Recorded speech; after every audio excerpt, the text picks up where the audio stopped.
дорухонаи шифофармо доруҳои босифат ва арзонро ба шумо пешниҳод менамояд. Эпимедиумная паста барои хунукиҳои бадан, равғани гули садбарг барои дарди сар, дарди дил ва гардиши хунро хуб кардан ва инчунин доруҳо барои зиёд кардани риш ва зиёд кардани вазни шумо ё кам кардани вазни шумо ва равғани сиёҳдона барои ҳама намуди дардҳо.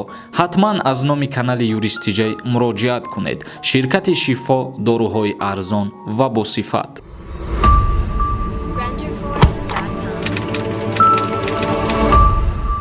ассалому алайкум ба ҳама тамошобинони барномаҳои Сорбон Сафаров, барномаҳои канали юристиҷей. Тамошобинони азиз, дар як мавзӯи суҳбат мекунем, ахбороти навай ки тааллуқ дорад ба шахсиятҳое ки дар Федератсияи Россия ҳуҷҷатгузориҳо мекунанд ва баъзе аз онҳо ҳуҷҷатгузориҳои фалшивӣ тайёр мекунанд барои муҳоҷирон ва муҳоҷирора сарсону саргардон мекунанд. Хеле ки мара худма шахсан як тоҷик фиреб карда буд ва ин мавзӯъро ман махсус ба ҳамин хотир хостам пешниҳод кунам, то ки дигарро огоҳ бошанд ва дар фиреби ҳамин гуна бадбахтон нағалтанд. айни ҳол 2 нафара дастгир кардиянд. як бори дигар хотиррасон мекунам бародаро, апаҳо, хоҳаро, модаро, ҳар касе ки ба Россия сафар мекунен барои регистратсиятон ё умуман барои любой намуд документон через посредник накунен. аввалан ё ба посредникам ки карден ягон одами бовариноктон боша, баъд метавонен ки боварш кунен, ҳуҷҷатотона через ҳамун тахт кунен. чунки агар ки нашиносен, надоненаш, регистратсиятона фалшивӣ мекунанд, ҳуҷҷатотона оригинал тайёр намекунанд ва баъд рейд кишид шуморо дастгир мекунанд, депорт мекунанд. яке аз ҳамун мошенникҳо мо дар чанд видеоҳо гуфта будем ки Анвар ном дора, Айхуҷанд мебоша ва ҳамун Анвар як 3-4 рӯз пеш тақрибан дар инстаграми ман як кас дига муроҷиат кард ва гуфт ки Анвар гуфтани одаме ки ти дар видео гуфти як 2 бачаи дигарам фиреб карда, оё ҳамун одам ҳаст ё ки не. суратша ба ман равон кард ва мутаассифона ман ӯ Анваре ки маро фиреб кардагӣ ба дидагиш набудам ай наздик, ба ҳамин хотир сурати вайро ҳозир дар экран намемонам, чунки ман намедонам аниқ ки одаме ки ёро фиреб кардагиай ҳамон одама ё ки не ки тақрибан гуфта метавонам ки ай суханош ҳаваяй, барое ки номи ирам Анвар будай, ирам Айхуҷанд будай, мега тақрибан 30 сола ё 35 солаи. ҳам хеле чизора нақл кард ва ман гуфтам значи ин ҳамон одаме ки моро фиреб карда буд ва боз чанд бародари дигарам фиреб кардагиай, чунки ӯ худаш дар видеое ки ман записиш кардагӣ будам гуфта буд ки ман хеле коро мекунам, тоҷикоро фиреб мекунам, документошона фалшивӣ тайёр мекунам, кидачон мекунам ки аҷа депортчон кунанд. суханои қабеҳ зиёд гуфта буд.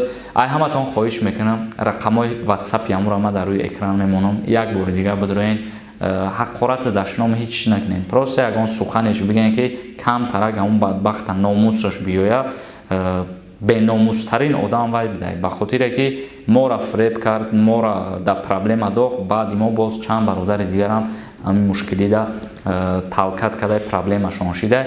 бидроен да ватсапш ягон суханеш бигӯен ки камтарак нанг номусаш бедор шава, миллати тоҷики хича, бародари тоҷики хича дар муҳоҷират ба ин мушкилиҳо роҳандозӣ накуна. рақамош дар рӯи экран ҳастай, бидроен ягон сухан бинависонен танҳо да ватсапш, метавонен ай номи хитон ё ки ай номи ма бинависонен, фарқ надора. номаш Анвар Айхуҷанд. ва мавзӯи асосӣ оиди ҳамин гуна қалобо нав мо дастрас кардем аз сайти tas.ru. нафароне ки аз дарди сутунмуҳра ва дарди буғунҳо ё бемориҳои занона ва мардона ё бемориҳои ҷигар азият мекашанд, пас ба доктор Анвар муроҷиат намоед. доктор Анвар дар Федератсияи Россия шаҳри Екатеринбург кор ва фаъолият мекунад. табобат бо доруҳои гиёҳӣ арзон ва дастрас мебошад. ба рақамҳои рӯи экран ё ба инстаграми доктор муроҷиат кунед. сайти Русия бисёриёд медонем ки новостиҳои оиди муҳоҷират бисёртар ҳамун сайт нашр мекунад. tas.ru. касе ки мехоҳад бидроя ҳамин сайт ахборотҳои оиди муҳоҷироро худаш дастрас кунад.